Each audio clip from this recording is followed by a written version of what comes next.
IPL এর দামামা বেজে উঠেছে। 22 মার্চ শুরু হতে চলেছে আইপিএল। প্রথম 21 ম্যাচের সূচি ঘোষণা করা হলো। আরও ভালো করে বললে 3 রাউন্ডের ম্যাচের সূচি জানানো হলো।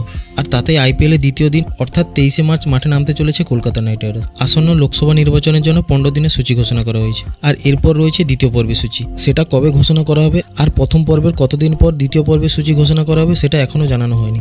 তবে প্রথম পর্ব দেখে কলকাতা নাইট রাইডার্সের হাসি উড়ে যেতে চলেছে। তবে প্রথম পর্বে তাদের মোট ম্যাচ 3টি আর 1টি ঘরের মাঠে। আর এইসব কারণে কেকেআরের হাসি উড়ে যাবে। প্রথম পর্বে কেকেআর তাদের অভিযান শুরু করবে সানরাইজার হায়দ্রাবাদের বিরুদ্ধে, আর যা সেটি হবে ঘরের মাঠে, অর্থাৎ ইডেনে তাদের প্রথম ম্যাচ খেলবে কেকেআর।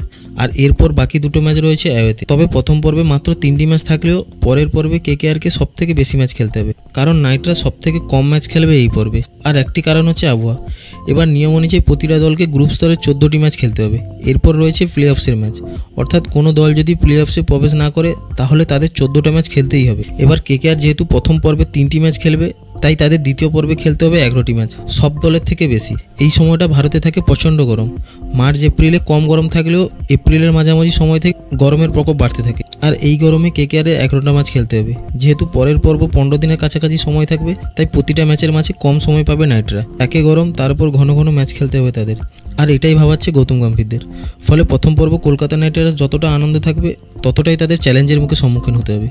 একদিকে কেকেআরে হাসি উড়ে গেলেও হাসি ফুটছে চেন্নাই, গুজরাট, বেঙ্গালুরু, দিল্লি, কারণ এই দলগুলি প্রথম পর্বে সব থেকে বেশি ম্যাচ খেলবে। ফলে দ্বিতীয় পর্বে তাদের কম ম্যাচ খেলতে হবে। আর এই কারণে কেকেআর শিবির ভীষণ অখুশি রয়েছে। আর খবর অনুযায়ী কেকেআর শিবিরও এটা ভীষণভাবে আলোচনা হচ্ছে। বন্ধুরা, এইরকম ক্রিকেটের আপডেট পেতে আমার এই চ্যানেলটিকে অবশ্যই সাবস্ক্রাইব করে দিও।